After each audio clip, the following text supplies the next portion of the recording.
everybody, and welcome back into the Sorry to Interrupt podcast. Tom, we are here on Sunday afternoon to talk about the man, the myth, the legend that is Scottie Scheffler in a very ho-hum kind of day. He just handled business as we knew he would.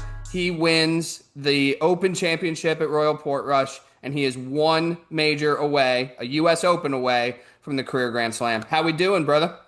We kind of knew it was going to happen. You coronated him yesterday. Wouldn't really call that going out on a limb, but nonetheless, we had to see the ball go through the bottom of the hole on the 18th hole to crown him a champion. And, after the quotes he made this week, he's just a special kind of guy. And he won it in his fashion. And I think after after he won, he did kind of live up to what he said on, I guess it was Monday, maybe Tuesday of last week in that press conference. And you saw the kid, you saw Meredith, his wife, his dad, and he seemed like he was trying to take it in a little bit more than he had in the past. So clearly he's been thinking about this, and no retirement announcement though. No retirement announcement. He would be doing a lot of really good players a favor if he did. Just to give you Well, a you quick saw that in their context. interviews too, as it was pointed out on No Laying Up and everywhere else. I mean, there was no fire out of these guys. It was more just like, yeah, he's better than all of us. Kind of felt like a Tiger post Tiger major win interview. Yeah, Harris English, when he was interviewed after his awesome round today, said the same thing. He's like, it's just, you look over and he's just the best player on the planet. A little context for you. So this is courtesy of Kyle Porter on Twitter. Scotty, from 2022 up through this tournament, 81 events. He has 20 wins, 4 major championships, 2 players championships. And Tiger from 2002 to 2005, 79 events, 18 wins, 4 majors, didn't have a players. And that's per Data Golf, which only includes the 2004-2005 season. '02 and '03 didn't have data. So it's a little bit skewed, but I still think that's important context to put into perspective of just how absolutely incredible Scottie's run since the beginning of 2022 is. Oh, it's unbelievable. And then he's got another run of mallet versus blade putter. When he switched over from the mallet putter, I mean, that was about a year ago now. And how many majors he's got under his belt? He led strokes gained in putting this week, which has been his Achilles heel. And honestly, there's so much going through my brain right now that we have to get out that we're not going to get everything. But like I would give him a B minus overall for a report card of play. Like he still didn't drive it that great. He could have won this tournament by 8, 9 strokes. And that's just truly incredible. But as for the Tiger comparisons, I'm not saying that I'm tired of it, but like, I Yeah, mean, we're not there yet. Like I Tiger know. had 2 careers that are still better than Scotty's one so far. And also Tiger brought golf, it's just incomparable. It's like trying to compare, Bill Russell to LeBron or different eras. And Tiger had a whole cultural movement on top of the fact that honestly, Scotty plays golf like the person he is, and Tiger plays golf like the person he is. And, Tiger's off the field kind of eccentrics, and he was crazy on the course with the club twirls and the fist pumps. And that's just not who Scotty is, and I appreciate that out of him. And I just want to tone back the Tiger comparisons because it's kind of the same thing as MJ. You have to treat Tiger with that certain reverence. You do. You just said that so perfectly. And I'm Thank you. glad that you said it that way because what we're just trying to do is contextualize Hmm. things. I think we're making the point that this is the greatest run that we've seen. This is the greatest 3-year run since some of those vintage Tiger days. But we're not saying that this is Tiger. I texted my dad, and my dad loves golf. He's a historian, and he made some really poignant points that I wanted to bring to the pod and kind of get your feedback from. And he Let's do said, it. the thing to remember in golf is it's like a lot of sports, like there's an era's bias. So you just Of hit the nail on course. the head right there, right? So we're talking about that. And I made the point of saying, hey, like, is this more impressive than some of those stretches with Tiger just because of the level of competition? I'm I not think you talking could about make that argument. yeah, and I'm not talking about the PGA Tour because we know it's diluted, but we're talking about major championships and the players and the caliber of a competition that he's going up against.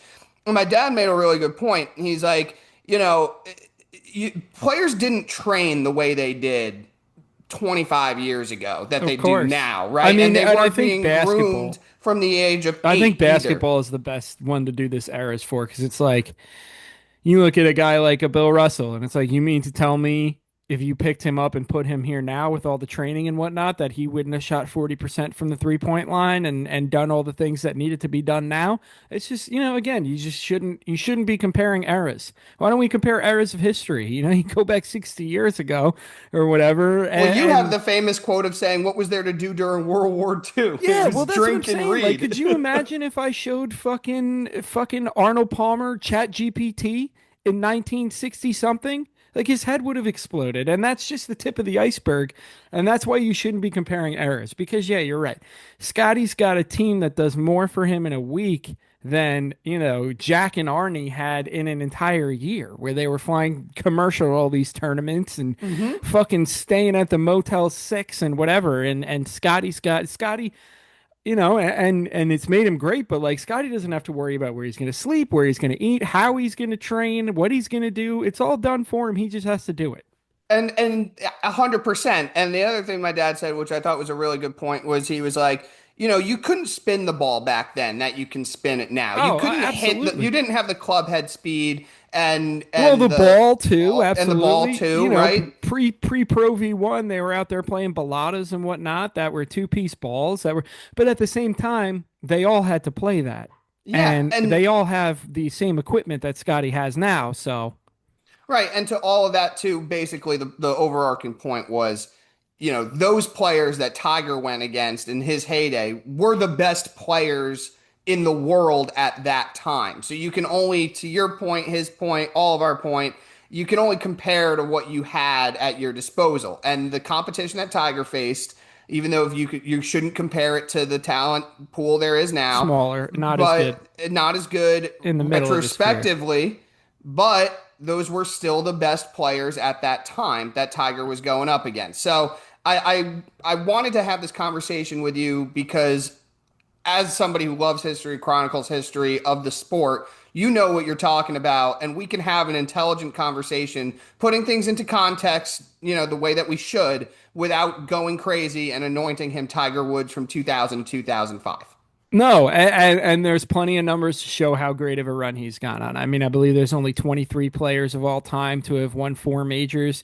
Puts himself in there with VJ Singh and Ernie Els. He's also one away from a Grand Slam, which, by the way, Rory just nabbed this year. Took him Yep. 10 years to get that final leg, and Scotty might come up on it in 2.5, 3 years. And then we'll talk about, this year alone, like. I'm going to remember this year after the Tour Championship for Rory's Grand Slam. I just think that was the most iconic moment. But Solly said this on the NLU pod.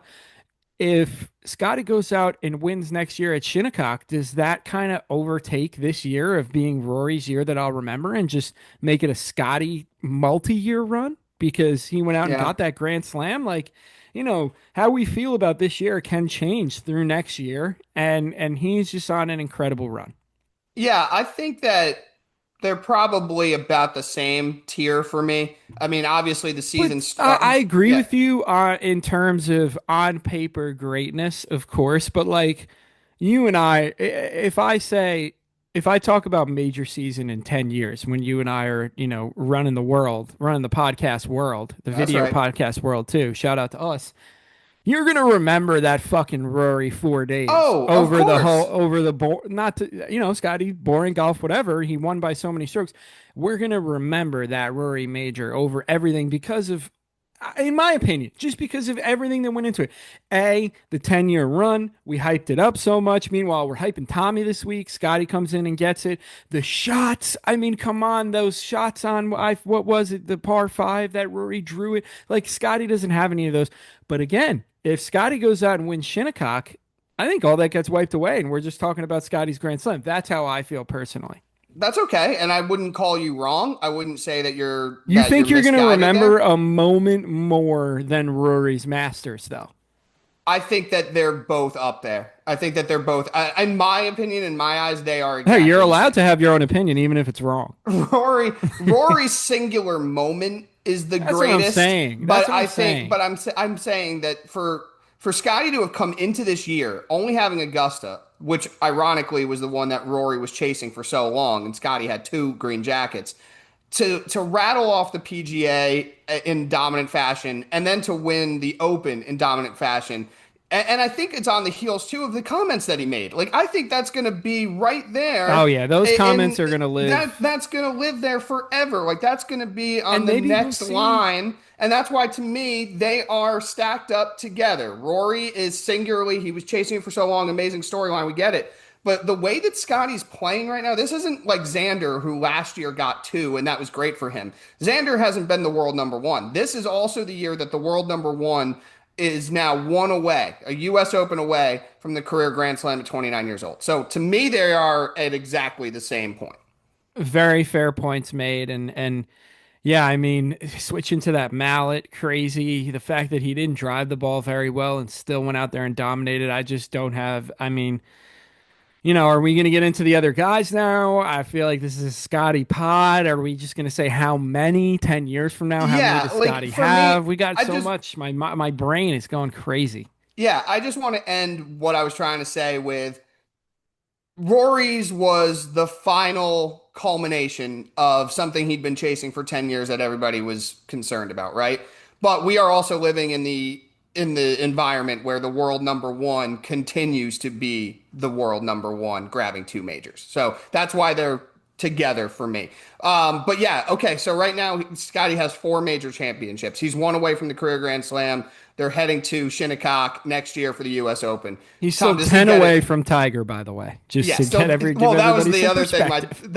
my dad said was great. He's like, this is one of the greatest 3 year runs I've ever seen. He needs to do it for 8 to 10 more years to even be I've been saying it, discussed man. about I've been Tiger. saying it. Listen, You your have. dad's welcome on the pod anytime. But that was yeah, I just thought that was like so true because we're caught up in this prisoner of the moment and then it's like, yeah, do this for another 8 to 10 years because that's what Tiger did. Oh yeah, and it's kind of like I think of Tiger like I do, kind of like a LeBron or an MJ, where he had eras. yeah, Early he had Tiger, multiple. mid Tiger, even late Tiger, and then super duper late Tiger with the 2019 Augusta. So I Yep. mean, it's. But hey, we're about to talk about Scotty over the next 10 years. Let's say it. How you feeling? So let's forecast that out. I think next year he's going to What be do the you? How about overwhelming this? favorite to get the U.S. Open.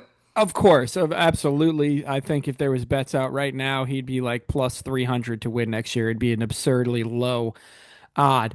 Set me an over under over the next 10 years. Let's call it until we'll say 10, 11 years till he turns 40 because I still think he's 29. He's younger than both of us. Kill ourselves. Ugh. Um, and he's got a kid. He's way ahead of me in a lot of life terms. But what can you do? Some people got it, some people don't. 11 years, we'll say, just to round it off till he's 40, 11-ish. How many? Over, under? What would you put it at? 8. He already has. 8. I was going to say 5.5. Jeez, He okay. already has four. He's won four in 3 years. Yeah, and then Rory, I Rory, let's rewind 10 years ago. We could have been saying the same thing about Rory we would have. So and Spieth. I'm not saying it's going to be and Speed. It's who knows what's going to happen. But for the run he's So on you're right setting it now, at eight and a I'm half. setting it at 8.5. Yes, Okay, I would go a little more conservative. I'll go up a little bit to 6.5 that's because your fine. number. But okay, but let's stick. Do you take over 8.5 or under?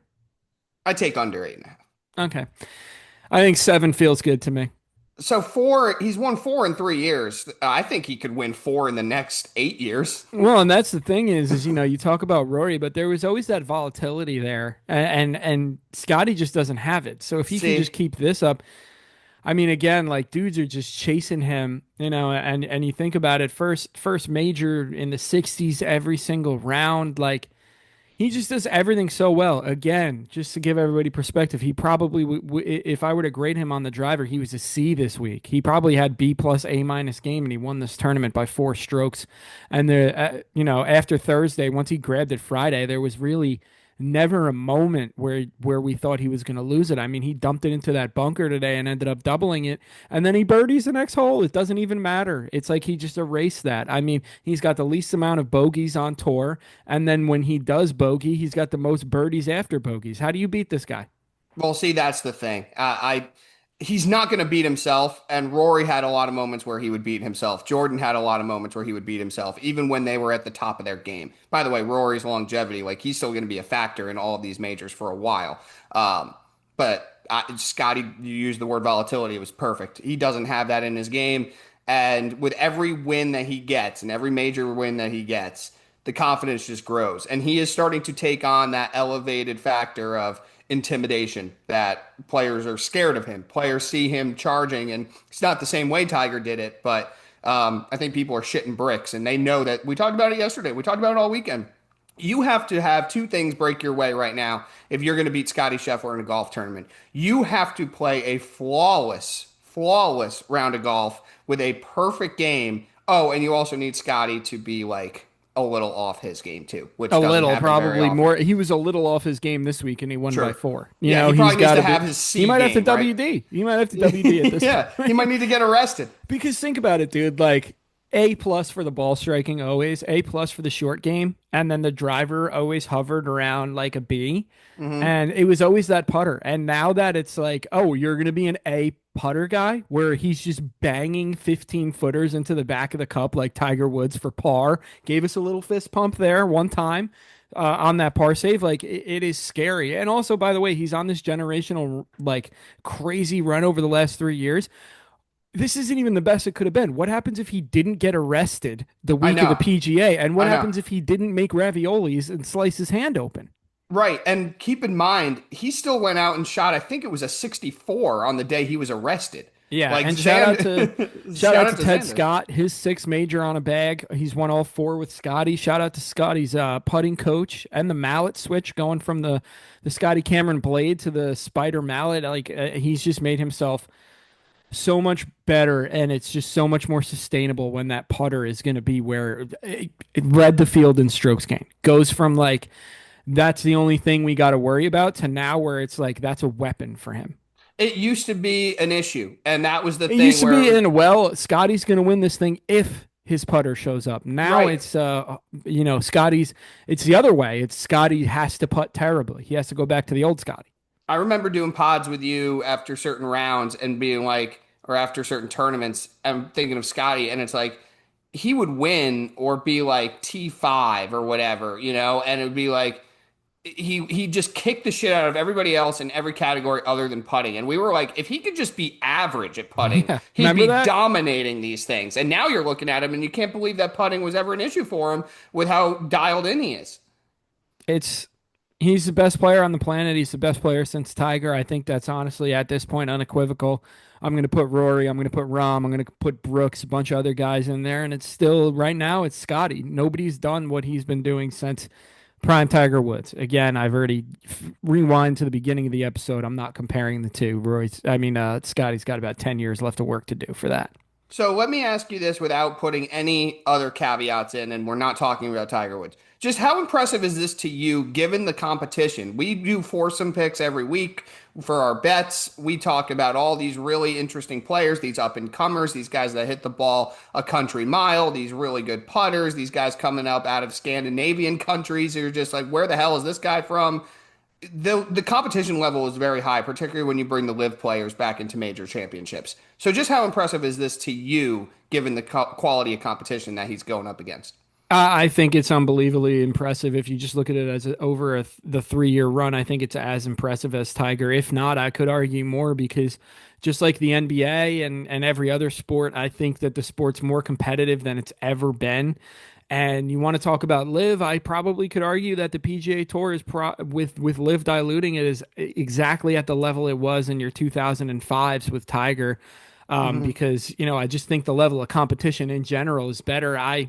I think it's some of the most impressive athletic feats that we've seen in American sports in a long time. Agreed with you wholeheartedly on that. Another question I wanted to pose to you with that quality competition, with all these great players, who right now is the most equipped to be the main challenger to Scotty on a regular basis? Not talking about boomer bust potential and going out and shooting the round of their lives or having the tournament of their lives. I'm just saying, who are we going to look at as the main challenger to Scotty on either the PGA Tour or just major championships in general? Well, let's talk majors because at some point we're just going to assume that they're going to remerge and it will be one tour again. So I'm just going to talk about everybody. Ludwig. Yeah. Rory's too volatile. You're talking about a guy where it could be a Phil to Tiger, where it's a guy that's constantly going to be there over the next couple of years on the leaderboard. Because, Yep. like you said, like Bryson, I could shout that name out, but it's Bryson or it's Ludwig for me, honestly. Because Bryson, he finished fucking 10th. I Shout out know. to Bryson, -9, sneaks into the top 10 after we're saying he's the biggest disappointment on Thursday because there's just too much volatility and players don't play consistently enough. Another guy I would throw out there because I don't want to discredit him for the way he's played over the last 2 years just because of his injury is Xander Schauffele. Yep, that's who I had on my list. I would say Xander's the biggest consistent challenger to Well, Scotty. Xander is honestly, and Scotty's so much better than him. It's crazy, but he is the closest when it comes to consistency. He does everything well. That's exactly what I was thinking. So I have Xander, but yeah, Ludwig's a good one. Bryson's a great one. We had a really interesting second tournament, we'll call, because it was obviously Scotty number one and who was going to finish second. We had some interesting names. We had Harris English, who was outstanding today. Chris Gotterup, outstanding today. We also have the group of Wyndham Clark, Matty Fitz, and HT Lee, and Robert McIntyre. Tom, I'm going to exclude Wyndham Clark and Matt Fitzpatrick because they already have a major championship. But out of Harris English, Chris Gotterup, and Robert McIntyre, out of that grouping, who do you feel the most confident in winning a major first? I want to say Harris English, but I'm not going to. It's Robert McIntyre. The way he's been playing in these big tournaments recently, like he's been around the rim. What did he finish fucking second in the U.S. Open at JJ Yeah. Spawn? Yep. I mean, I think he's gonna nab one for fuck's sake. I mean, I think I've given, let's how many majors? There's 40 majors over the next 10 years. I think I've given out 100, but I think he's gonna win. I think he's gonna win one. Honestly, I think he has the best chance. English, it's just like he has such a tidy game, and when he's got it going, but I just don't know if he can do it for 4 days and hold on to a lead. And I think Robbie Yeah, Mack's a guy that's just banging on the door. And I Chris agree. Gotterup, I mean, he had an excellent week last week and obviously followed it up, but we need to see more than 2 weeks. I mean, fucking McIntyre's got so many wins over the last year. I didn't mention HT Lee in that group too. I mean, shit, you should. I should have. I forgot. That's my bad. That's No my bad. disrespect. I mean, I that don't want guy's to right in there disrespect him. too. He could win one. Fuck it. Yeah, Hung yeah. around. He's top 10 for all 4 days. I mean, listen, he's gained distance. He's playing on the DP World Tour. It's not like he's out of nowhere. He could always nab one. Yeah, I agree with your pick on McIntyre though. Dude's played really, really well in a lot of majors lately. Like the stage is not too bright for him. Absolutely. Um, and then obviously Rory comes in there with a T7 as well. So much better than his last time Xander as well. at Port Rush Inn. And Xander, I mean, like I didn't even tally it up, but I have a miscut in there. So I'm just gonna go ahead out and say you probably fucking smoked me this week. But we'll deal with that another time. Who else you want to talk about on the leaderboard? We mentioned Xander. The I do Hoygaard think, twins. yeah, the Hoygaard twins are on my group. I do want to just shout out Rory. Like he seemed to have his joy back. We've talked about him so much this year, all the ups and downs. Um, he was really thriving Let's off of the hope he hometown follows that up. fans. Like that, you don't have to just do that for the hometown fans. You can do that in America too. He can, and Where he you've was made most of your riches. yeah, seriously. But he was awesome, and just really, really good to see Ricky, that. Ricky was on my list, dude. Finished 8 under for the tournament, six and under after today, man. 6 under today, and after that really tough Friday when we were really hoping after Thursday, can you be in this thing? To finish 8 under for the tournament and have a really awesome close to this thing today was really fucking cool. 100%. And again, him and Tommy only finished 2 spots apart, but you have to throw context into this disappointment for Tommy. Yes, absolutely. I hope he walked out of there with his full getup of 5 o'clock hitters gear. I'm sure he did. Russell Henley put together a really great 4 days. Same with Corey Connors. Those I are did really good have him. I players. had Russell Henley as my guy, not Yep. not my underdog to win it, and he was looking good for a while there. But I mean, all these guys played excellent. It's just like you have to play especially this week, you had to play the best golf of your life in order all 4 days to beat Scotty. Yep, and you mentioned the Højgaards. Nikolai finished -8. Rasmus finished -7. How about Jay Rose? Another really good showing at a major championship. Hideki Absolutely. came back out, shot 7 under for the weekend. Terrell Hatton, we saw a lot of him. Obviously, finished at 7 under for the weekend. So a lot of very interesting names, but it's just I almost feel like I'm disrespecting all of these guys who played awesome for 4 days because it's like again. Here's Scotty, and Mm-hmm. here's the field. There you go. Exactly. Couple of disappointments. Keegan kind of falling backwards there. We had a lot of Ryder Cup hype. Ends up going even today, falling to T30. Still not a bad week. John Rahm, Yeah. doo doo poo poo. That's all I have to say about that. JT, same thing for me. You got all the shots in the bag. You should be playing better at the Open. I mean, you made the cut, cool, but 34, doo doo poo poo. Same as Shane Lowry. Like you won here last time. This should be your tournament. Go out and get it. And anybody else you want to mention on the leaderboard? I do just want to shout out Matt Fitzpatrick. Hell Really yeah. awesome to see him back at the top of his game. We remember He how looks like he's high got it all back together. He's we had pieced it such back. high expectations for him to really put together a run after winning at the Country Club in Boston, Massachusetts in 2022. I think that was right. So for him to be able to get back to that kind of level of play, his swing looks dialed. His putter's been really good. His short game is obviously extraordinary. It was just really cool because after that first round, we weren't sure. It was like we asked ourselves the hypothetical question on the pod, not even for each other to answer the question, just be like, have we seen him put together 4 great rounds of golf outside of the tournament down in South Carolina that often? Because it's been a while. This was just a fun weekend to see him back at the top of his game. Yeah, and that cross-handed chip just looks so awkward, but he's very creative with it, very consistent with it. And then to piggyback off that, another guy that I've shit on since forever, Wyndham Clark to get a T4 here, very impressive. It was a hugely impressive performance, particularly given that He Oakmont's started off like ass, right, on he Thursday. started off terribly, and Five then over. Yep. you heard about Oakmont's gonna ban Watch out for the him, locker room. right? So things were spiraling for him. Let's just call it what it was, and for him to be able to reach back into some of that magic that got him the U.S. Open win at LACC, and just have 3 awesome days after that tough start. I give him a ton of credit, more mentally than physically, because we know his game's really good. But just to be able to recenter his Oh, focus that's and a get back thousand to this, percent that's on huge. the mental side. Great call by you there. A couple more guys towards the bottom of the board that I just kind of want to shout out for being disappointed in them. Go ahead. Let's talk about your boy Victor Hovland, T63. I don't have much to say. It was bad. And again, it's like He had some I moments on Thursday, but that I was it. know.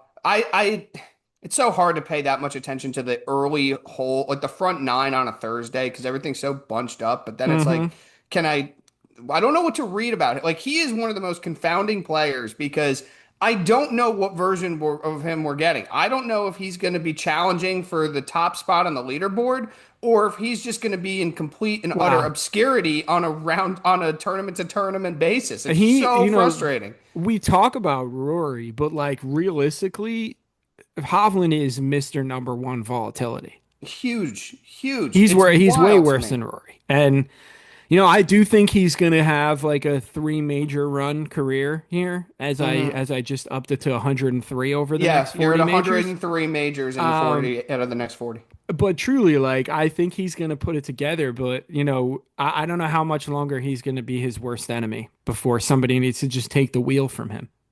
And I don't know, like, again, when we're projecting out what guys can do and how many tournaments they can grab, major tournaments they can grab, the level of consistency, not just in their play week to week and on tour, but also the level of consistency that they have showing out in majors. Like we're bullish on McIntyre because he seems to play well in majors all the time. Like one of the reasons we were really bullish on Bryson in a lot of the majors this year was because he's played really Well, and well in a lot of the that's why we majors too. picked you. We're still picking Brooks for majors, even though it's a couple Right. years late, because he Right. always plays well in the majors. And That's a Hovland's just one of calling the card, man. It's a real thing. no, it absolutely is. And with Victor, but the thing is for him, it's like I don't know why he couldn't play well in majors with his game. It's like It's you not are that he set up. can't. Yeah, It's well, just he not has consistent. before. Right. No, 100%. Another guy, Tony Finau, he was hanging around the top 10.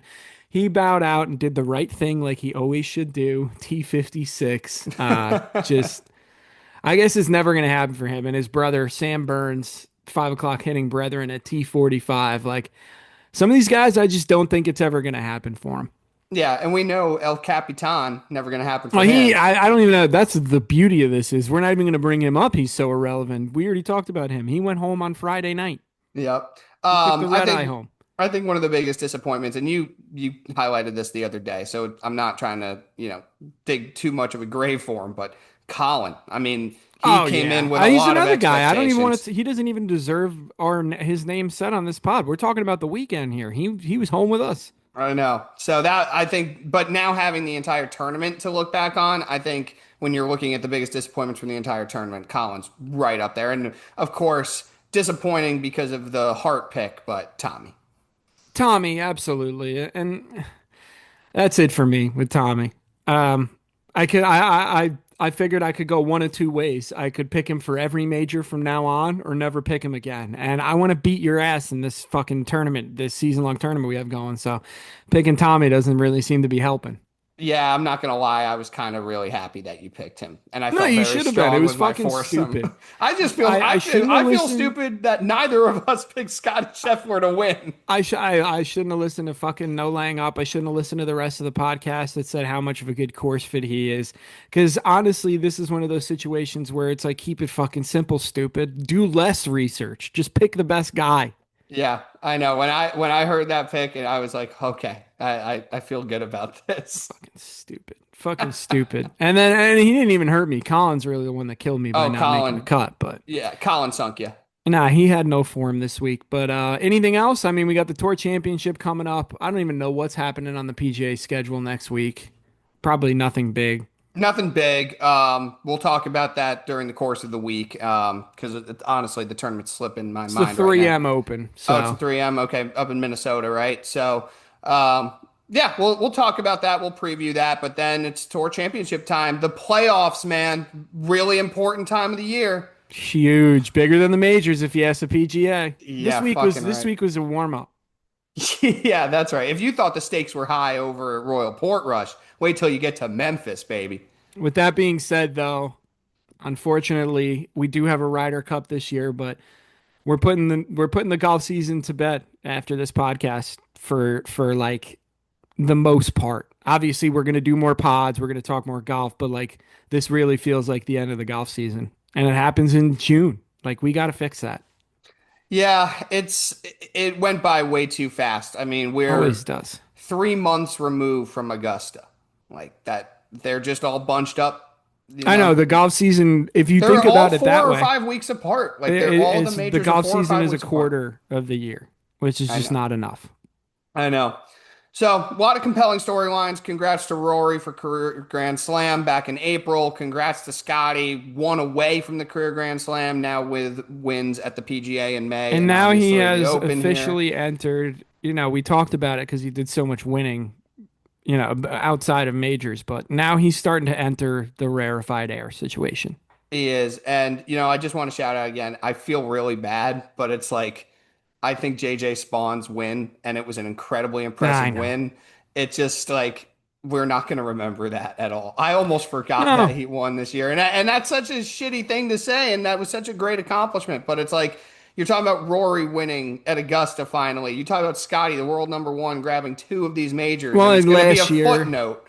last year, you think about it, we got spoiled as well, just because it was, Rory and Xander, or no, excuse me, it was Scotty Scotty, Xander for two. Who and won? Bryson. And Bryson. So it was all big dogs last year, Yeah. and a lot of those tournaments came down to the wire, all that stuff. But at the end of the day, JJ Spawn, fitting champion. I'm happy for him. Hopefully next year, a big dog can win it at Shinnecock.